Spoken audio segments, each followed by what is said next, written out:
Hello friends, नमस्कार दोस्तों। मौसम बहुत ही अच्छा है। इस समय शाम को गोवा का मौसम बहुत ही प्यारा चल रहा है और इस समय तो बहुत ही प्यारी हसीन शाम है। मेरे मुंह पे जो लाइट पड़ रही है वो मेरे ठीक आंखों के सामने चपोरा फोर्ट के पीछे सनसेट हो रहा है। तो वो सनसेट मेरे सामने हो रहा है तो उसकी लाइट मेरे मुंह पे पड़ रही है जिस समय मैं ये वीडियो शूट कर रहा हूँ। ये मैं अपने घर की छत के ऊपर बैठ के ये वीडियो शूट कर रहा हूँ। जो लोग मुझे जानते हैं या वीडियो मेरे देख रहे हैं काफ़ी टाइम से, साइकोलॉजी ऑफ कसिनो या और बाकी वीडियोस, उनको पता है सारी बात। ये मेरे सामने अब चपोरा फोर्ट है, वागेटर बीच है, ये अरेबियन सी है, मोरजिम बीच है, ये सनसेट पॉइंट है सारा। तो आपको ये वीडियो मैं उन लोगों के लिए बना रहा हूँ जो लोग इस समय कंफ्यूज है कि हमें गोवा आना चाहिए कि नहीं आना चाहिए, गोवा की क्या कंडीशन चल रही है। कहीं ऐसा तो नहीं कि गोवा चले जाए, पैसे टूर वेस्ट हो जाए। क्योंकि देखो, गोवा एक खूबसूरत डेस्टिनेशन है, एक हॉलीडे डेस्टिनेशन है, वेकेशन पॉइंट है, पर ये थोड़ा सा महंगा भी है बाकी जगहों के मुकाबले। इंटरनेशनल टूरिस्ट आते हैं, यहाँ का लिविंग ऑफ स्टैंडर्ड हाई है, कल्चर हाई है।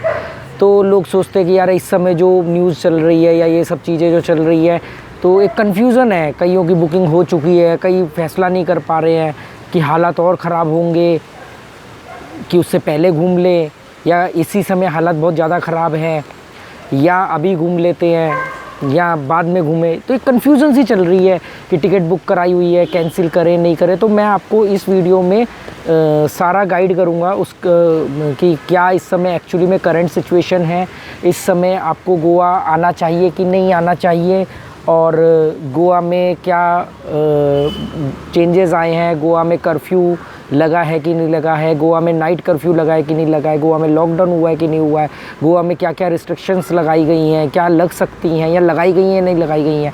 इस तरह की सारी चीज़ें, क्या क्या खुला है क्या क्या बंद है, इस वीडियो में बताऊंगा। उसके बाद में हम बात करेंगे कि आपको आना चाहिए कि नहीं आना चाहिए। और फिर तीसरे नंबर पे हम इस वीडियो में बात करेंगे कि अगर आपको आना चाहिए तो आपके टूर को प्लान करने में मैं जो हेल्प कर सकता हूँ, जो गाइड कर सकता हूँ, वो मैं करूँगा। ठीक है। तो दोस्तों, सबसे पहले तो मैं ये बताता हूँ आपको कि गोवा के अंदर जैसे पूरे इंडिया में कोविड के केस बढ़ रहे हैं, ओमिक्रॉन के केस बढ़ रहे हैं, सेम चीज़ गोवा के अंदर भी बढ़ रही है। Day by day case increase हो रहे हैं। पर बाकी राज्यों में जैसे नाइट कर्फ्यू लग गया है, वीकेंड कर्फ्यू लग गया है, पर क्योंकि गोवा एक हॉट डेस्टिनेशन है, टूरिस्ट वेकेशन पॉइंट है, और गोवा अपनी 60% से ज़्यादा रेवेन्यू टूरिज़्म के थ्रू ही कमाता है, गोवा का जो रेवेन्यू है। तो इसलिए गोवा गवर्नमेंट नहीं चाहेगी कि जल्द से जल्द लॉकडाउन लगे या रिस्ट्रिक्शंस लगे, क्योंकि पहले ही लोग 2-3 साल से गोवा के जो लोकल्स हैं, जो गोवा में बिज़नेस कर रहे हैं, जो गोवा के लोकल्स लोग हैं, बहुत नुकसान उठा चुके हैं, क्योंकि टूरिज़्म डेस्टिनेशन ने सबसे ज़्यादा नुकसान उठाया है। ठीक है।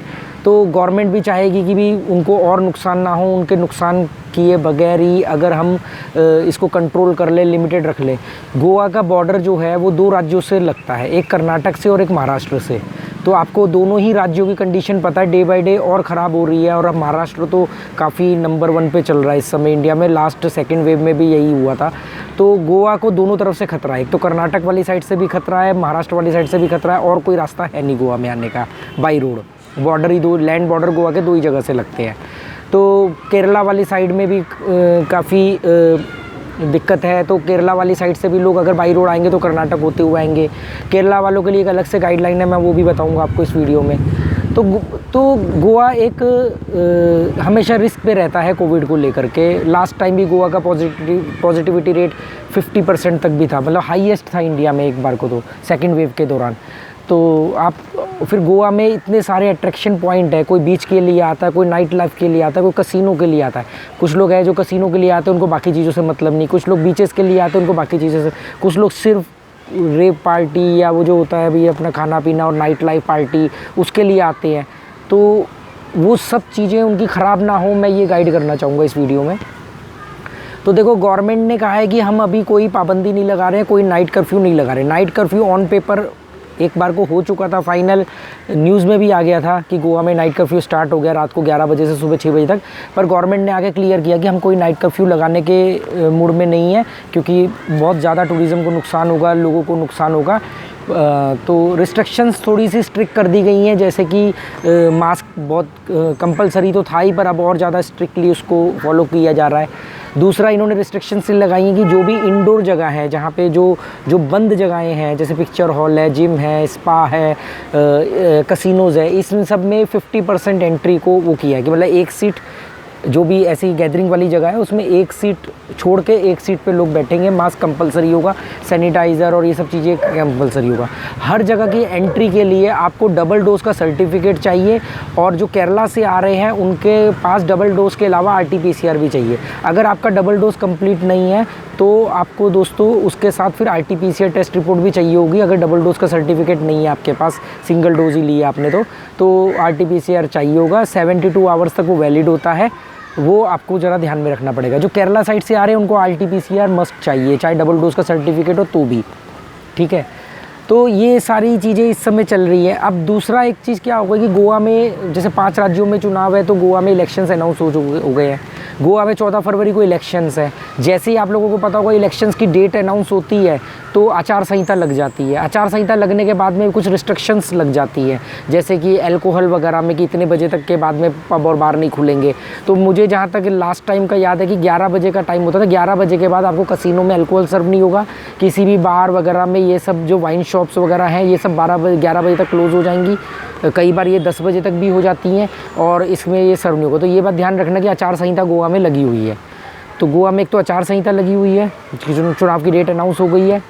दूसरा, आपको मैंने बता दिया आपको क्या क्या डॉक्यूमेंट्स चाहिए।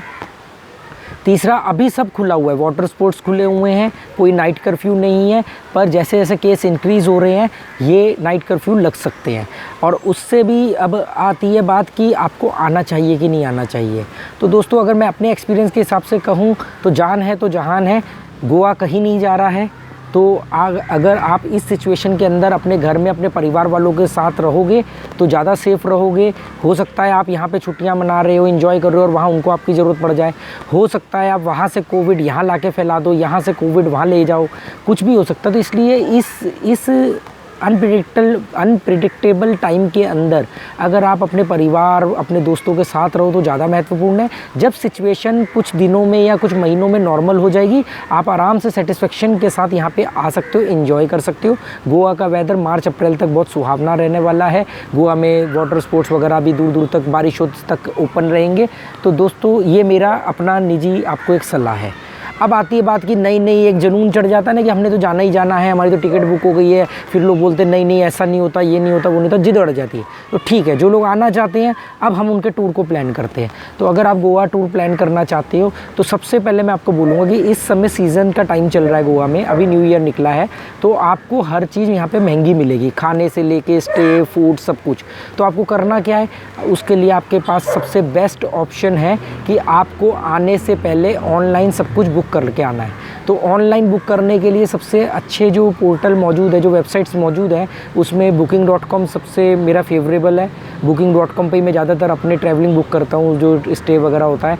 दूसरा मेक माई ट्रिप और गो आई बीबो है, और भी कई इस तरह की साइट्स है, आपको मालूम होगा, उस पर आप ऑनलाइन बुक करके आओ।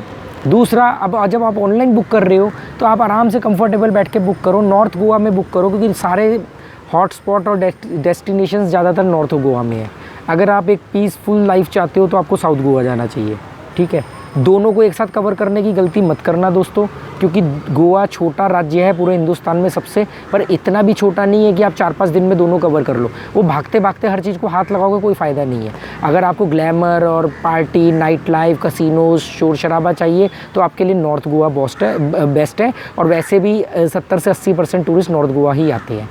जो साउथ गोवा है वो बहुत ही शांत और बहुत ही क्राउडेड फ्री जगह है, सुकून वाली जगह है।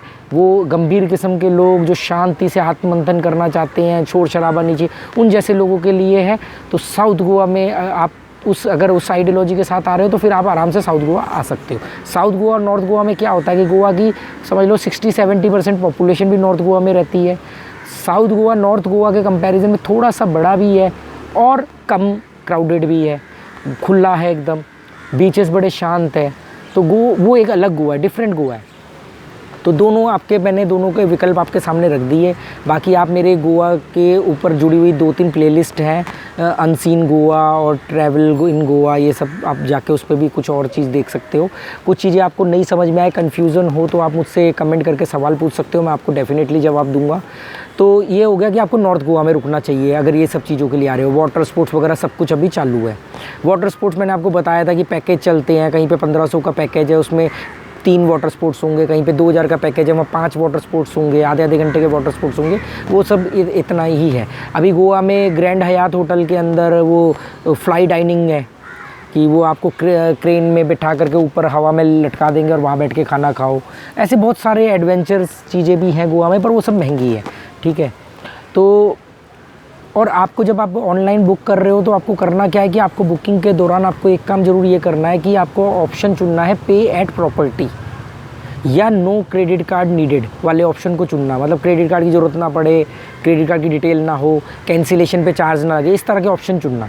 उसमें आपके पास एक फ्रीडम रहेगी कि आपने जो हॉस्टल चुना है वो वैसा ही है। वैसे मोस्टली ऐसा ही होता है, कोई चीटिंग, कोई हेरा फेरी इन चीज़ों में नहीं होती। कोई rarest of the rare case हो जाए तो बात अलग है, ठीक है। फिर या आप 2 दिन का स्टे बुक करो और यहाँ पे आओ, अगर आपको अच्छा लगे तो कंटिन्यू करो, नहीं तो दूसरी जगह ढूंढ लो। बाइक वगैरह, गाड़ी वगैरह रेंट पे ले लो। 300 रुपये से लेकर के 500 रुपये तक आपको आराम से एक्टिवा, स्कूटर, बाइक वगैरह का रेंट पे मिल जाती है, ठीक है। रेंट पे लेने के लिए कार और बाइक जब भी आप रेंट पे लो तो उनका एक वीडियोग्राफी उसी के सामने बना लो, वीडियो शूट कर लो, कहीं उस पर कोई डैमेज तो नहीं है, कोई स्क्रैच तो नहीं तो बाद में आपको भरना पड़ेगा। आप साबित नहीं कर सकते कि आपसे नहीं हुआ है, ठीक है। ऐसे ही सेम आप जब स्टे करने जाओ, अपना प्राइवेट रूम लो तो रूम के अंदर जो भी चीज़ें हैं उसका एक वीडियो बना लेना और उनको दिखा देना या उनके सामने वीडियो बना लेना। कल को बोले आपने हमारा रिमोट तोड़ दिया, आपने हमारा टीवी तोड़ दिया, घड़ी तोड़ दी, ऐसा होता नहीं है, पर ऐसे चांसेस होते हैं डेस्टिनेशन, टूरिस्ट डेस्टिनेशन प्लेसेस में। तो ये आपके साथ ऐसा ना हो इसलिए मैं आपको ये बता रहा हूँ। जो लड़के नाइट लाइफ की वजह से यहाँ आ रहे हैं कि यहाँ पर बहुत ज़्यादा अय्याशी हो रही है, ये हो रहा है, वो हो रहा है, तो इतना ऐसा कुछ नहीं है। यहाँ पे कोई रेड लाइट एरिया नहीं है। आप म्यूचुअल अंडरस्टैंडिंग के साथ, आपके साथ कौन दोस्त बन रहा है, आप कहाँ कौन सी पार्टी में जा रहे हो, वो आपका अपना वो है, पर ऐसे कोई गंदपना नहीं है यहाँ, ठीक है। बाकी आप जो उत्तेजना लेवल या गलत यूट्यूब पे बहुत सारे वीडियो गोवा को बदनाम करने के लिए डाले गए हैं, उल्टे गंदे, बेकार के, मीनिंगलेस, यूज़लेस थंबनेल बना करके आप लोग उसको दिन रात देख रहे हो, अरे यार गोवा में ऐसा हो रहा है। गोवा में ऐसा कुछ नहीं हो रहा है।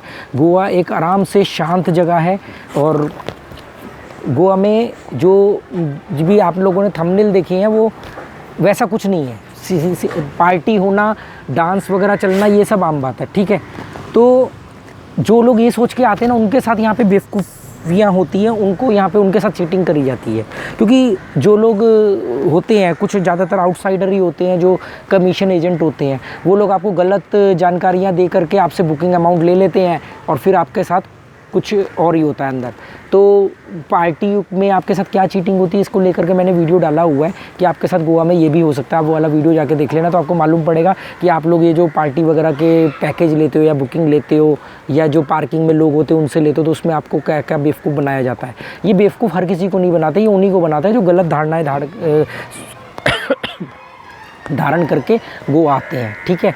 तो अब हमारा टोनी है, देखो कितना शरीफ है, इससे कभी गोवा में कोई दिक्कत नहीं है ना टोनी।